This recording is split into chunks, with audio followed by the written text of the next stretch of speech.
Hello everyone, welcome back to the SMITE Comprehensive Guide to Cthulhu. We finally have a nice complete game where I can talk about a full game of Conquest with Cthulhu. Now, as always, we're going to be starting off with covering the... Let me really quickly check the volume here, 25, that's fine. So we're going to really quickly talk about the team compositions. Our team composition is fairly normal, okay? It's the enemy team composition that is fairly interesting. Namely, looking at this team, you would assume the Ravan was the solo lane because he used to be a warrior. A lot of people still take him into the solo lane, and that the Loki would be the jungle. This is my assumption when I first got into the loading screen here. This is incorrect. It turns out that the Loki is the solo laner. Now, this will wind up hurting them a little bit in the long run. I'll talk about why when we get to that point and why I don't like Loki in the solo lane, but that is a conversation for later on in the match. But I really quickly wanted to give you what my assumption was going into this and why I was wrong. So now we're going to go on ahead and pop over to this point here. Now, I want you to understand, actually I can play this while we're running. So, well, once it finishes buffering itself. One of these years. We good? We are not good. Alright, so, there we go. So, I'm discussing right now with the Ishtar what start that we're going to do. Because there's two starts, as you've seen from this series before. One starts at experience, the other starts at green, and they meet halfway, or one starts at purple, one starts at green, and we meet at the experience. Now, she chooses correctly, incidentally, by the way, to go for the triple.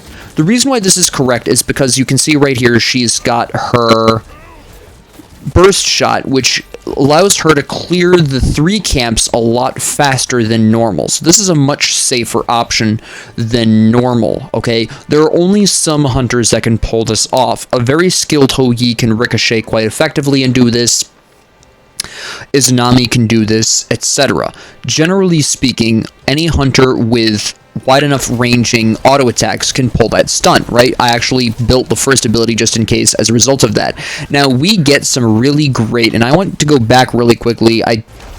Killing him was kind of an accidental thing, but you can see right away where the problem was. Now, I've used my 2 potions to help me heal up a little bit more, a little bit of rash, but immediately, boom. Now, you'll notice right away here that the Rom has taken some decent damage compared to the full HP'd Ishtar compared to my health. So the Rom was tanking his camps to a certain extent, and then the Ishtar starts immediately going on to him. It seems like he's also taking the minion damage, and then boom. Right, I waste my horrific emblem because I wasn't expecting to kill him and I wanted to give her the guarantee. We wind up doing a lot of poke to Terra. Now at this particular point, I'm looking over here at the mid lane because in the current meta, it's more popular for junglers to head on over to the left lane, the dual lane, and gank the dual lane. So I'm keeping an eye on the mid lane right now, kind of in the background, which is why my second ability there wasn't as accurate as it could be, right? So I'm looking over here at this map. Now the Rom's come back, the Rom is level 2, that's fine. I don't know where the enemy jungler is, so I'm getting a little nervous here. Alright, I see Ravan right there meeting Naja in the jungle, which is fine. I now know where he is, which is great. We're in the middle, that's fine. So I am going to pressure Rom a little bit, do some poke here, because I can see Ravan being there. It's fine. I know we have a great opportunity to get aggressive, get some poke, do some damage on these bastions. Go on ahead and do this poke. I see pings. I saw the Ravan disappear from the Naja's site right there. I don't know where Ravan is, but I know he's in the right jungle, so I'm still not that concerned, okay? So I'm fairly comfortable with being fairly aggressive, right? Go up there, get some damage on there, right? But now I'm not seeing him for a little while, right? And then I see him, okay? Right, and now anytime I'm not doing anything, assume I'm looking at the map, because that's what I'm doing. So I see the Ravan disappear from mid lane, and I see right there, the ward. He passes the ward, he heads left. I know for a fact, somewhere, Ravan is in the left jungle. So I tell Ishtar to retreat, and I indicate to her with my pings where I think he's going to come from. Right, now I do some poke here because right now there is still no Ravon. There he is. Right, I got a little bit too aggressive too early. That was a missed call on my part, but it wasn't really substantially bad. Terra goes in, which is understandable. I'm going to root. We're doing some really great damage. I use my glyph, get some reduced protections on Ravon, which is why he backs up. He saw that it had reduced protections. I aggro a little bit here to scare them off the wave, which kind of works, sort of. Terra dives, which is interesting. Doesn't really do anything with it, which is understandable given the context. I'm trying to lock down the Rom, but fail, because I didn't know he had his roll still up. I assumed, but there was always the hope. And there's the Ravon going back, and here is a dead Rom.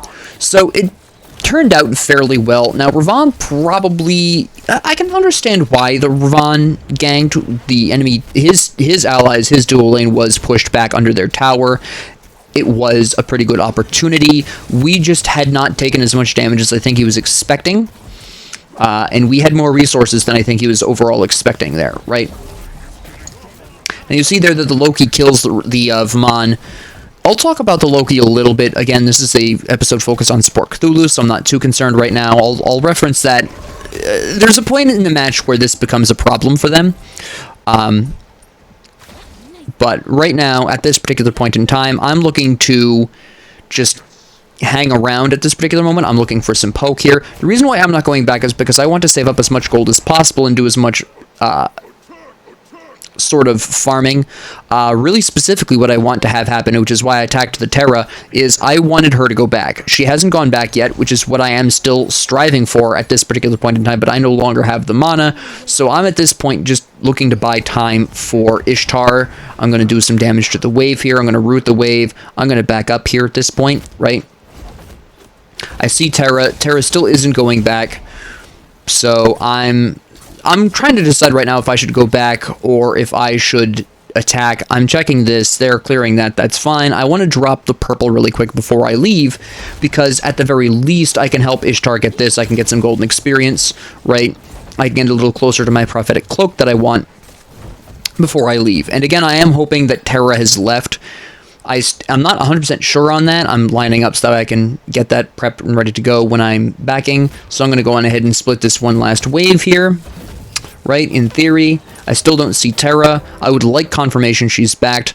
We have one more wave here, so I decided to stick around for this and see where Terra is. So Ram is back, right, and I don't see Terra with him, so I'm like, all right, let me get some poke here, boom, because I have just a sliver of mana, so I'm just going to go on ahead, use the last of it there, and then I'm just going to leave lane, leave left.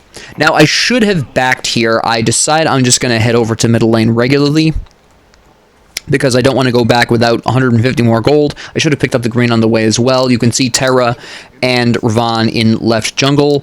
They must have just missed me, literally. So what I'm doing here is I have a little bit of mana, which I got from my walk, basically, my stroll to mid lane, and at this particular point I was originally going to go back, but obviously Raijin gets slapped. He unfortunately does not survive. I try my best, but unfortunately there's nothing I can really do there. The Raijin does thank me. I originally assumed this was a sarcastic comment, so I explained why I couldn't save him. Essentially, Ravon kickflipped his CC immunity into action. He explains that he wasn't really being sarcastic there. He was genuinely thanking me for making the attempt, and he should have ulted. He should have used the taunt on his ult. Yes, no, I could have ulted and taunted, and he is correct. And could he have survived that? Maybe. I disagree. He actually plays very well, the Raijin, if a little bit aggressively. So right now, the Naja, that's a different conversation. Naja says nice. He's been fairly critical the whole game, but we were obviously going to be late to that party. I'm going to use my root to try to lock down the Nox. She goes into somebody. I ult in an attempt to either get somebody killed or get Raijin out, one or the other. Wind up killing Terra, which is fine. Do some really good damage to the Nox here, and boom, she gets killed by the Raijin, which is huge, by the way. That's very useful. Here's Loki. He gets killed. And then the Raijin also takes out the Ravon. That was a huge, huge fight for us, okay? So I'm not even going to pause this for this. Now, Naja says, who is support, where are you? I had backed because I actually had no mana, as you could see. Just to tell him I was supporting Rai. Quite frankly, I couldn't have saved Naja even if I wanted to. I didn't have the mana when I was in mid lane last. I throw out a brief suggestion for Raijin of Soul Gem because it is fairly effective on him. But the huge benefit of that fight was we took down the Loki, which gave Vamon, you can see Vamon just turned level 9 there, gave Vamon the opportunity to catch up. It gave Raijin a really nice lead on Nox, and additionally it gave Naja the opportunity to pull ahead of Ravon. You can see he is now a level ahead of Ravon. So that was a fairly substantial fight for us. I have pulled ahead of Terra. That was a really substantial team fight for us. The Ravon ganks the Ishtar, unfortunately. So she's going to be falling behind. Now, I make a mental note of this because this indicates to me that at some point I'm going to want to head left and gank left to try to get Ishtar back up if the Ram gets too ahead, right, basically. So I'm kind of going to be keeping an eye on not necessarily the specifics of what's going on in that lane, but more specifically the levels of the people. I thought for sure that the Naja was going to dive that tower. He doesn't. Here's Ravon.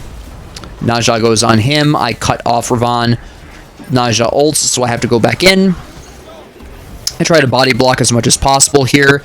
I killed a Ravon, which, again, I didn't intend to. That would have been nicer for Naja to have.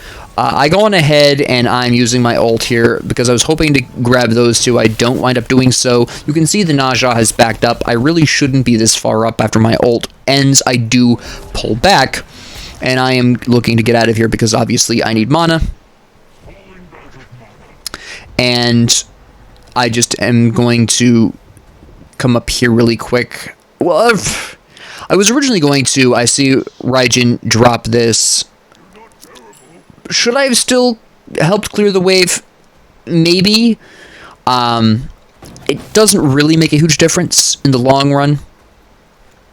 But I probably would have gotten a little bit more gold out of it. So retrospectively, I probably should have gone through, thrown out a single ability, which is what I was going to do, then go back for the green, because it's not like the green buff was going to disappear in that amount of time.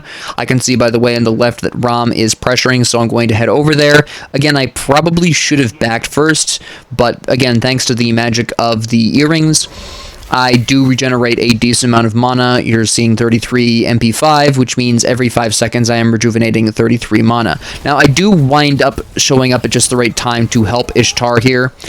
He ults to probably stall, which means Robin is probably on his way, but Robin is over on the right. You can actually see him way out on the right there, so that was really not a concern for me. I do see Raijin getting pressed by Terra and Nox because Terra did not rotate. So I rotate back to mid, and then lo and behold, Naja gets skanked by Terra. Now, I don't move to help Naja specifically. I'm originally going to be moving to right lane because obviously Vamon is not there and died, but then I see that I'm not going to make it in time, and Vamon is getting pressed, so I need to help the Raijin. Unfortunately, I do think I save him here. I can't quite remember. I use my ult in an effort to slow her down because I get to use this. Yep, I do save him here. I couldn't quite remember if I saved him or if he died at the last second.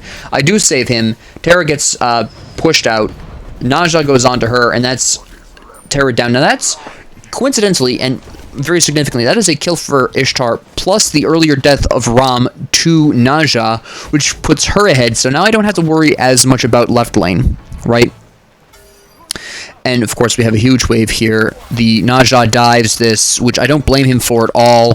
The ring kills her, which is absolutely fantastic.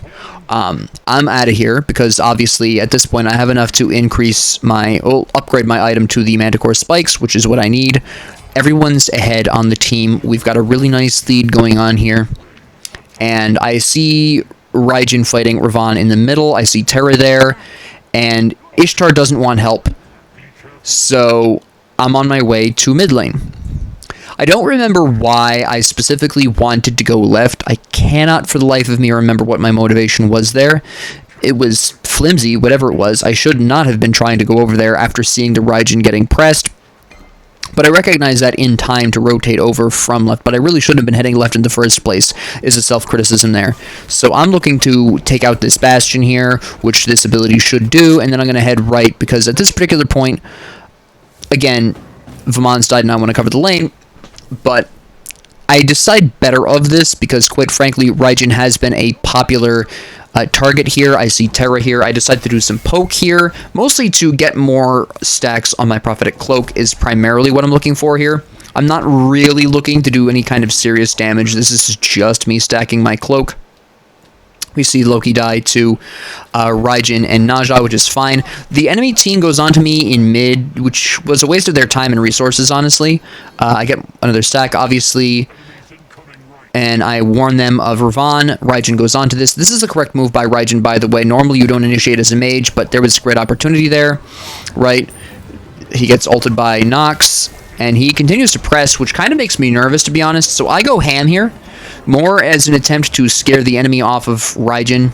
I'm aware, obviously, that Nox does not have her ult, which is important, but I am kind of nervous about the possibility of Raijin getting killed. So I'm going to ult in. We have 4 people here. I'm like, let's just roll in here and try to take the tower, right? So I'm diving really deep here, and then I back up because obviously I'm taking too much damage.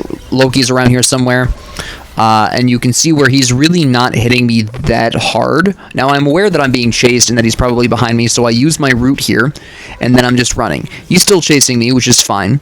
Raijin gets away. Raijin is safe. Ishtar is pressing mid lane, but I can't do anything about that because I'm on the verge of death. Right, here's Nox with her abilities. I know her ult is down, so I don't need to worry about body blocking that. And I'm just trying to make sure Ishtar gets out fine, which she does. Raijin is overstaying, and Vamana is here. I forget this. Look, this is a huge... I want to emphasize this because this is a huge just absent-mindedness. I see Ram ulting right there. It does not occur to me that he could be targeting me. I assumed he was targeting the Raijin. Alright, that is what I assumed. And then he shoots me, and I obviously die because I wasn't prepared to dodge that. Right? That was a huge mistake on my part. That was a death I didn't need to take. That was a very easily avoided death. I probably still would have died if the Ram was half accurate. But I didn't even make the attempt. That was a free death to the Ram, which was just because I had assumed incorrectly, which is why I say quite often, assumptions are dangerous in Smite. That is one of the prime examples there. I had assumed he was going to shoot the Raijin, and I was wrong. He was shooting me. Which, fair play, but the Raijin would have been worth more to him, so it was still a mistake on his part. Granted, it was functionally, it was a mistake on both of our parts. I had assumed he was going to go for the higher priority target of Raijin. He was going for me. He did kill me, but I wasn't worth as much as Raijin. Yes, I have 3 kills, but I'm not level 14 like Raijin is. Raijin, in terms of levels, was worth more gold than experience, okay? Essentially. So, we're going to go for the Gold Fury because we just took mid, and Nox is going to be scrambling to defend that. This was a bit arrogant of us, considering the enemy team was all back up, right? We do get it, but it was a risk. It was a big risk that we took there, and we probably shouldn't have gotten away with that as easily as we did. Okay, that was a very risky decision for our team to be making there. So I'm hanging around mid, and the reason why I'm hanging around mid is because primarily I want to be able to rotate to either left or right if I need to. They go on to me in mid, which is, again, the second time they've done this. I'm not really sure why. Okay?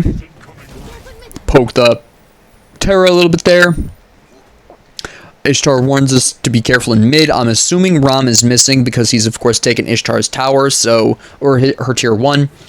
So I'm assuming that's what she's talking about. She doesn't see him in lane. I mean, it's a good call. It is the correct call to make. It was a well-timed call. Do not misunderstand me. It was a great call. I used my good old horrific curse there. I'm trying to kill the Nox. I make an attempt, but I'm not going to be able to make that, so I just leave. Yeah, she's warning me once again that she hasn't seen Ram in a hot minute, that he's probably on his way because he has no reason to be in left lane right now. So I accidentally misclicked that key there, trying to laugh, incidentally. But I'm just, again, hanging around middle. Here's Ram, as Ishtar called out. I assume he was actually clearing jungle, which is why he took so long. He was clearing their jungle, which, you know, is just gonna... Which is probably part of the reason why Raven is level 13 at this point. He's 2 levels down. Part of this is probably because after Rom took the tier 1 tower, he's probably been scraping camps off of Ravan in the jungle, which he really shouldn't be doing because he's doing okay for himself. This is actually probably how he caught up to Ishtar. Okay, because I want to really quickly point out while I'm approaching this situation, Ravan is 2 levels down, but Rom has caught up despite Ishtar's earlier advantage. So in other words, it seems to me, now that I can't prove this, but it looks to me like Rom has been killing jungle camps on the left side, Ravan's jungle camps. Now obviously we're getting into a little scrape here. I'm obviously going to be entering into this little fracas and looking to do whatever I can to help people survive. Obviously, it's too late for Raijin. I'm going to be trying to lock down Loki. I kill him because it's taking too long for everyone else to kill him, and I don't want them to be locked down. We have Naja in the back killing Ravan, and now all we have left is these two. So this is a hugely important thing for me as a support. If you can see all of the enemy, that means there's no surprises. In I go. I'm looking to get this Nox killed. She gets killed, which is great. We take the Terra, and now we're going to be able to take this tower and the Fire Giant very easily. Right, Raijin says attack Fire Giant. He is correct. That is a great call. A bit risky with Rom alive, because I'm pretty sure his ult is up, and he could theoretically ult the Fire Giant, but it's tough to gauge that, and with all of our damage alive except for Raijin, it's a decent risk, right? I use my ult to try to speed this up a little bit here. I'm going to heal people. The Vaman leaves. The Vaman should not have left. I want to be very clear on this. I was healing the team. He really should not have left. And Rom is going to come in here. And Vaman is going to re-enter at that point, and the Rom takes the Fire Giant. Now, if Vaman had stayed and fought, we would not have lost that. Alright, that was not a team problem. That was very specifically because the Vaman, and I want to go back and re-emphasize this really quickly here. You see the Vaman right here. Yes, he's low on health, but I, again, am healing allies, including him. And they barely lose. He re-enters, and we barely lose that to Rom. Okay, if Vaman had stayed attacking the Fire Giant we would have taken the Fire Giant seconds before Rom got there. That is 100% because the Vaman left the Fire Giant arena and stopped attacking it. Okay, and now, yes, the Vaman is the solo lane, but as the solo lane, he still is capable of dealing some damage, and that damage he was going to be doing would have been enough to just barely get us the Fire Giant before Rom got there. Okay? That was 100% the Vaman's mistake. Now, it's an understandable mistake. He was afraid of dying. But this is also why it's very important to understand what your allies do. I specifically used my ult in that situation expressly to heal my allies. I knew it would kill me because it's taking 3% of my max HP away from my current health pool right now. It is hurting me 3% of my max health actively. Not permanently reducing my max health, but it's 3% of my max health is damage to me every time I use my third ability, but it was worth it to heal my allies in that situation. Specifically Vaman, but he had left, and it was all for nothing. But that is why I ulted there, very specifically. So at this particular point, we are without a Fire Giant, and this makes a huge team fight a bit riskier for us because we don't have that advantage. Ishtar calls ganking left lane because Rom is obviously by himself, and while his allies are in the left jungle, he's not with them, but he disappears probably somewhere in the jungle. So now what we're looking for as a team right now is we're looking for a pick. We're looking for somebody by themselves that we can pick off and eliminate before the next team fight so we have the advantage. That is very specifically what we are looking for. Raijin winds up getting picked. Okay, that is what this is. This is a counter pick. And Rom is going to ult. Now, I can't save him from Terra. I doubt I can even save him from the Rom ult. I'm just trying to lock down the Rom. Unfortunately, I don't succeed at this, but we do pick up the Nox. So it's mage for mage. So, not great, but not bad. We do lose a little bit more on that because obviously Raijin is 2 levels higher than Nox. I press on. I really should not have been. That was a mistake on my part, but we're getting some poke here. We're really overstaying this, to be honest. We do have the advantage in Naja over Ravan, but not by that much. I have the advantage over Terra. Which is, by the way, incidentally, why I ult, is because they have Fire Giant and they're not so far behind that it's an easy fight. Fortunately, Ishtar really picks up what I'm laying down there, which is a great move. We have Ram back, right? We kill Terra, we kill Ravan. I would like to kill the Ram. I don't know if we can. Great sash by Naja. I wind up killing him, mostly through the magic of Manticore spikes. I want to attack this, but then I realize that that isn't going to happen with the Nox there. Alright, I'm not healthy enough for that, and I'm pretty sure her ult is going to be up pretty soon, because she used it before she died, and by this point, she's probably pretty close to getting it back. So I want to go back, but they get jumped by Nox and Loki. Now, this is really largely one of the areas where this is where Loki you can start to see not having as much of an impact. He doesn't do enough damage, and while he's decently tanky, he's not nearly as contributorily tanky as Vaman. Obviously, I'm going to die here, but I'm trying to prep the way for Raijin, who does kill her by some awesome miracle. He does save my life, which is great. I'm obviously getting out of dodge. Raijin is about to get attacked by Terra. Now, my only concern at this point right now, which is why I'm hurrying up, is what happens right here. The Loki starts attacking Raijin, but he gets away, which is great. But you're going to see from this point onwards in the match, Loki's impact on team fights being fairly minimal. Occasionally he hits for a decent amount of damage, specifically when he ults, and the follow-up to that ult tends to hit a little hard in future team fights, but once he does not have his ult, you will see his impact drop sharply in team fights, and this is part of the problem I have with Loki, is when you build him for solo lane, if you're not going full damage, because he doesn't really offer any kind of self-defense boosts or much in the way of crowd control outside of a blind, a slow, and of course the stun on his ult, he's not offering that much in terms of frontlining ability. So it's just, you'll see this. But right now what I'm trying to do is just poke people down, wear them down for the Fire Giant, trying to, get some picks. Naja goes pretty hard on Terra, Loki whiffs his ult. I'm just going to plow through the silence because I'm more concerned about helping Ishtar than anything else. We have Mon going deep in there. We have a lot of enemies right here. We've got Nox and somebody. We've got the entire enemy team here. Again, as a support, I want to see this. I want to know where all the enemies are, and this is a great opportunity. We're getting a lot of good damage in here. I dive the tower just to absorb that damage for my team. I'm trying to lock down this Terra, which is actually not Terra. I think it's Loki, actually, I got here. I just can't see half the time because the Loki blind, but we get him. We get him. And, of course, we need the mid tower, so they're working on that. Vaman, I don't know why the door wasn't opening, so I just blinked through it. The Ishtar correctly stays behind to take the tower. I don't have a problem with this, but she does decide to switch to the Fire Giant. There was no wrong decision for the Ishtar there, okay? She could have stayed. She probably left because she saw Ram coming and didn't want to fight him. This time, the Vaman stays, and this is exactly what we needed earlier, is we needed the Vaman in here, and then he leaves, right, again. When this time it's more understandable because I'm not ulting and healing, and in fact, I'm on the verge of death right here, so I have to leave as well. Unfortunately, we just don't have the ability at this time. We basically didn't have the health to be able to take that. The Naja's fighting the Ram. He really shouldn't be. The Naja's overstaying right there, okay? That is very specifically what he is doing. He now is retreating. I'm looking to try to intercept this. The Vaman teleports in and starts attacking, but of course he goes into what I think was a 1v3 or 1v4. Dies, obviously. But I think he does succeed in delaying their attempt at the Fire Giant, which is what I think they were fighting for in the first place, was a Fire Giant attempt. They wind up going for the Pyromancer as a result.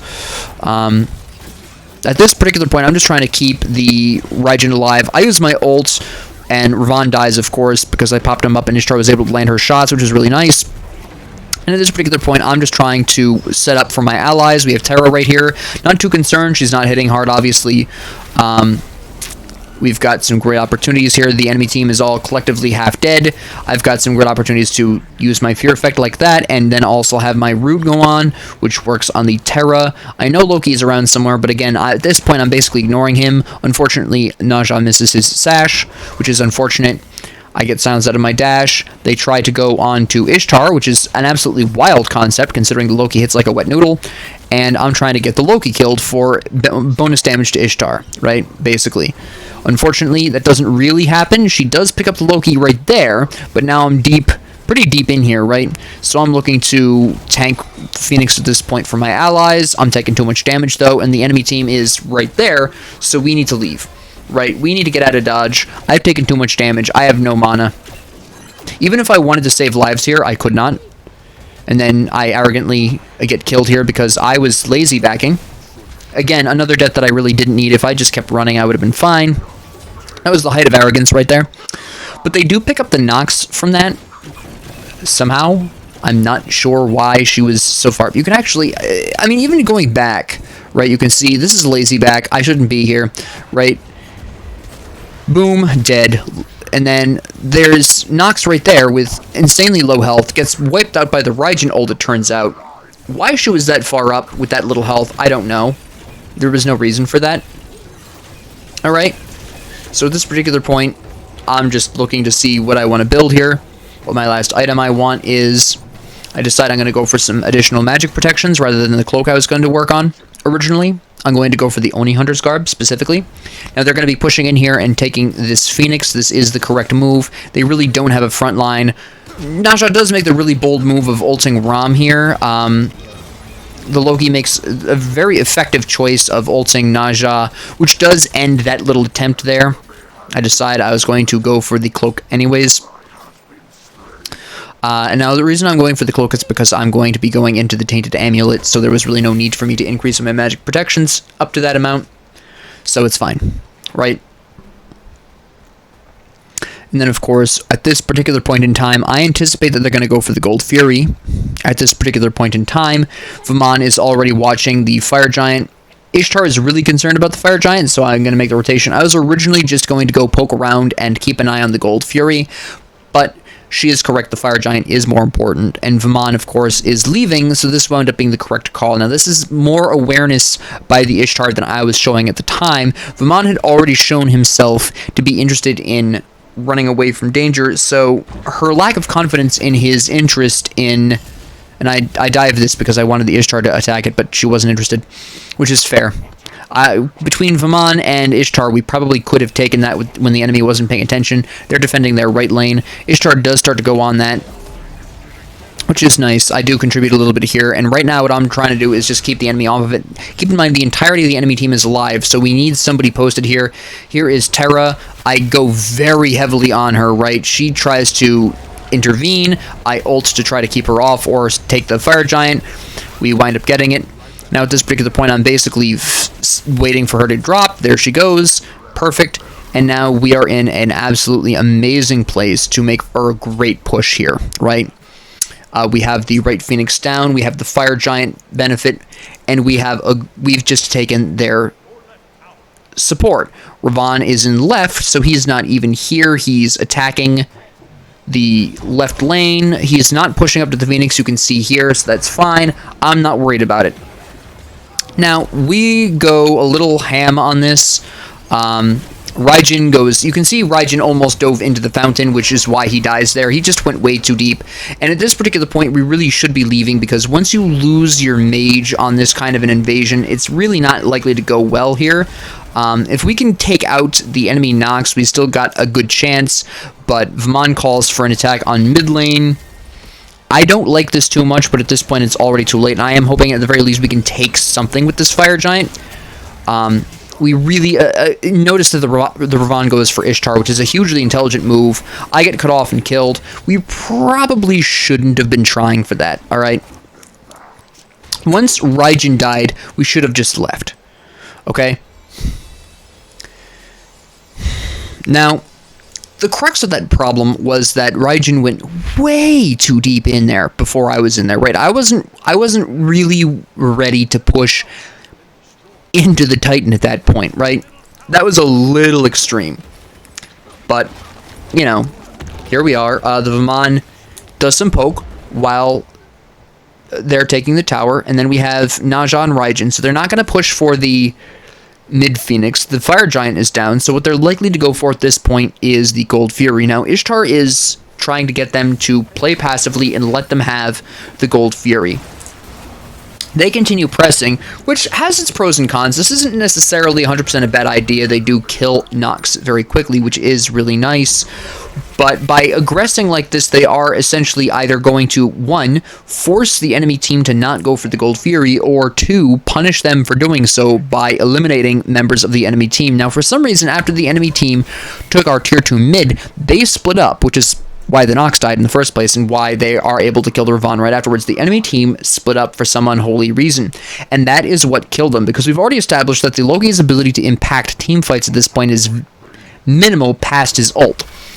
So here we go, boom, and then I am just looking to take out this Terra really quick, because if we can get rid of her, that's great.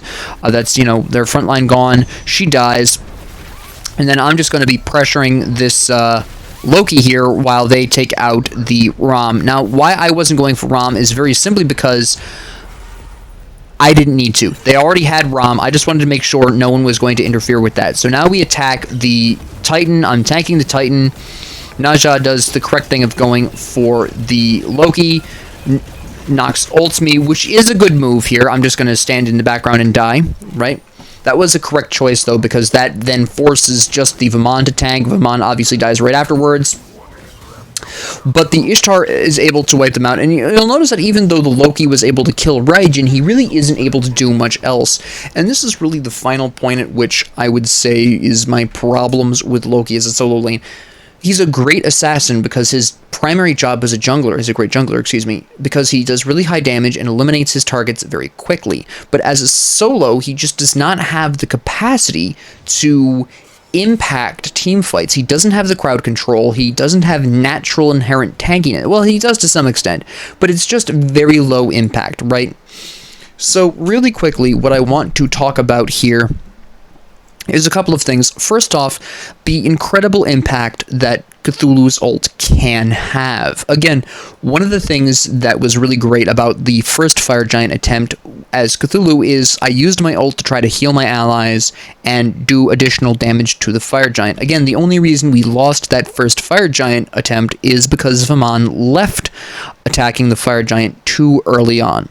Okay, second, even though I am building full tank as Cthulhu, you could see where I was having some decent damage output, alright? And again, you'll see throughout most of the match that while my output was particularly hard-hitting in the early game, I was still having enough of a damage impact where my allies were very easily able to pick up whoever I was attacking at the time. You can see this at various points throughout the match. That last Terra kill was obviously the most visible example, but you can see throughout the match where anybody I was attacking was very easy for my allies to pick up because I was hitting decently hard, I was reducing their protections. Right, I had all these benefits going on that would help my allies. Now, outside of this focus on Cthulhu, there really isn't a huge amount to talk about here in terms of the enemy team's build, other than the lateness at which Ram was building his crits. You will see here he built Bloodforge as his second item. Now, Bloodforge, I want to be very clear, Bloodforge is a great item, but if you're going to be building Lifesteal as your second item, just build Devourer's Gauntlets. Alright? It's cheaper. It does take a little longer to get the lifesteal, but it's more lifesteal. It's an impressive amount of power. And as nice as Bloodforge is, this is something you want to be building in the late game because it's fairly expensive.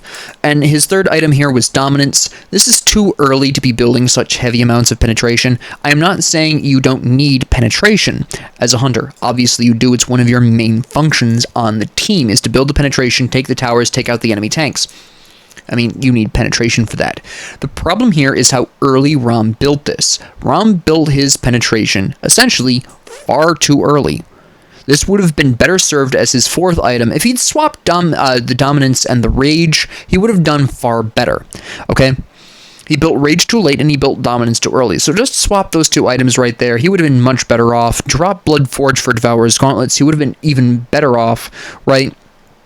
Outside of that, there really isn't that much to talk about. Although I will say that the Terra's choice to go for the, what is this? I can't remember what this is called off the top of my head, but whenever you, I believe whenever an ally gets hit with crowd control, they get a 15% health shield, 15% of your health is the effect of this. For the life of me, I can't remember the name of this item right now. I'm having a brain fart, and I apologize for that, but that's what this does. But what this also does is, theoretically, it gives her GP 8. In other words, it gives her 8 GP 5, which means every 5 seconds she gets 8 gold, essentially. Or she gets 8 gold over the course of 5 seconds would be a better way of putting that.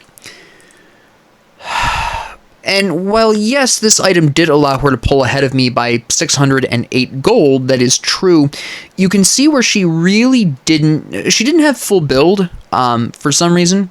She completely left off her last item, because she was busy upgrading this, probably for the GP5, the GP5, the 8 GP5 that she was going to get out of this. But you'll notice that I was only 600 gold behind her, despite not building any kind of gold-enhancing item.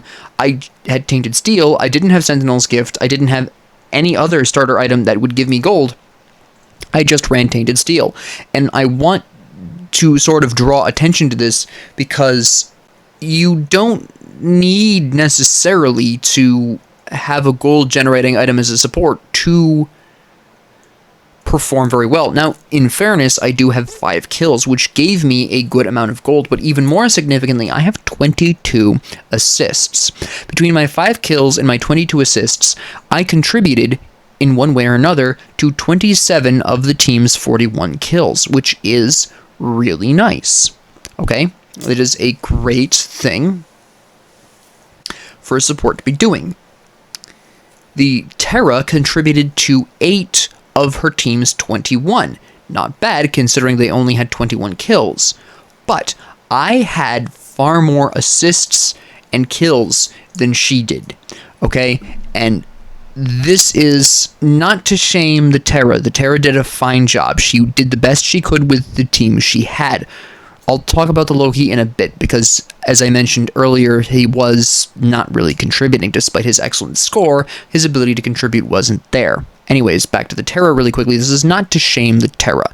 She built fine, she played fine. She was a little bit too aggressive for how far behind her team was. Okay? But I also don't know what her team's chat looked like. They could have been encouraging her to go in and be more aggressive. They could have been doing all kinds of things. I don't know what their conversation was like. But outside of the mild criticism of being a bit too aggressive while behind, so it would have been perfectly fine to be that aggressive if her team was ahead, but her team was not. I'm not really going to say anything else about that. She did fine. It's just that I just want to use this as another example of, look, you don't need to have Sentinel's Gift or Benevolence or something like that to perform really well in the support role. Okay? You can get away with Tainted Steel, or you can get away with Warrior's Axe or other such starter items and still perform really well. Now, in this particular instance, I did use Tainted Steel because Terra, of course, heals her allies and Ravan has a self-heal, and I anticipated correctly, as most hunters do, that Ram was going to be building crits. And lo and behold, there he is with crits, with lifesteal. Usually if people build crits, they're usually building lifesteal in there because it would be silly not to. There are rare exceptions to this. One day I'll talk about them. But generally speaking, if someone's going to be building crits, they're going to be building lifesteal as well, because obviously with the extra damage from the crits, you're going to be getting extra healing, right? Everyone loves extra healing. So I assumed this and rolled with the Tainted Steel for the anti-healing, which is why I didn't use Warrior's Axe in this one. I could have, but my late game anti-healing wouldn't have been up to snuff. But beyond that, mild criticism of the Ram's build, which he's close. It's just, you know, and he did do his job of taking towers. I want to be very clear. This is why he's not too far behind in gold to the Ishtar. He did a great job doing what he was supposed to do. But let's go back to Loki really quickly, because this is worth mentioning very briefly. This is, again, my problem with Loki in the solo lane is by building the defense that he has here. This isn't, I'm not criticizing Loki's build. As far as builds go, this is fine, okay? For a solo lane, this is a fairly standard solo lane build. This isn't too far out of left field for that. The problem is that Loki relies very heavily on dealing large quantities of damage in a short period of time, and because he's designed for that, he does not really contribute to team fights outside of basically pinpoint elimination of high-value targets, the enemy mage, the enemy hunter, someone like that. Furthermore, the locking of Loki into the solo lane, which I think is the real crime of putting Loki in the solo lane. The real problem of putting Loki in the solo lane is that you can't maximize the use of his invisibility. Yes, you can invis out of the solo lane and wander on over to mid lane and gank that. Absolutely a possibility. And great solo lane Lokis will pull that stunt. But that's only really viable in the early game when Loki hits really hard. In the late game, without that power to scale into his abilities, he's just not going to be hitting hard enough to really be able to contribute largely to a lot of team fights. You could actually see where Loki was successfully rebuffed without my intervention by a lot of my allies, who were very squishy targets, who weren't taking the full brunt of that damage because Loki had built hybrid, as he should in the solo lane, but it really nerfs his ability to deal the damage he needs to contribute in the way he was designed to. So yes, the Loki's score does look really good. That is true. It looks like he did fantastic, and as a mechanical player, on the mechanical side of things, he did perform really well. He really understands how to play Loki, this male by snail individual, whoever they are. But the problem here being is that Loki was too squishy to serve long-term as a secondary frontline, so Terra was taking the bulk of a majority of the damage, when in the late game that should be almost evenly split between the solo lane and the support. And he also wasn't doing enough damage to actually do what Loki as a character is designed to do, which is the pinpoint elimination of key targets, which he couldn't do here because, again, he was building hybrid and didn't have the damage capacity. In fact, most of the kills he got came from the early to mid game when he was actually hitting really damn hard, okay? Now, Vamon only really was able to serve the same function by dint of his ult, giving him increased protections and a health shield. The Vamon built hyper-aggressively, and it did work out in this particular case because I built hyper-defensively, and Cthulhu is absurdly tanky, even among supports. But at the end of the day, both the solo lanes weren't really truly fulfilling their role as a secondary frontline. It just so happens that Cthulhu is just inherently tankier than Terra. This is by design. Terra has the ability to heal her allies consistently. Cthulhu can only heal his allies in his ult, right? Terra's ult also heals her allies, so that kind of cancels out there. So Terra sacrifices some tankiness for healing. Now, you might be confused, Professor. They're both Guardians. They both have the same approximate defenses. What do you mean Cthulhu is tankier? I mean by his first ability. Anybody under the influence of that ability for the next 6 seconds does, at minimum, 20% less damage to Cthulhu. This means Cthulhu is considerably tankier than a lot of his competition as soon as he blasts somebody with that ability. And of course, that ability has a very low cooldown. Okay, so he can refresh that effect quite often, as I discussed in the Building Cthulhu video. So, Cthulhu, ultimately, is significantly tankier than a lot of his fellow Guardians, including Terra. So Cthulhu is better able to fill in that gap of the solo lane not building protections, which Vamon didn't do here, than Terra can. Terra was, of course, helped slightly by the fact that Loki was building some protections, but again, it wasn't enough to make him tanky enough to sustain in the front line in the long term. And if you go back to moments where Loki is in the video, you can see where, even though he's got a fairly impressive amount of health, that health burns through faster than you would want out of a solo lane. Alright, but I just wanted to really quickly talk about this. There's nothing really other than the interesting and eyebrow-raising observation that Vamon went with a crit build, which I have mixed feelings about, that one day I'll talk about when I cover Vamon again, after all this time. I'm going to leave that one alone because that's a subject for a different day. But with that being said, thank you all very much for joining me. If you liked this, please like and subscribe. If you didn't, please ignore me. And if you have any comments, questions, concerns, ideas, suggestions, or requests, please leave them down in the comment section below. And thank you all very much for joining me, and have a great 24 hours.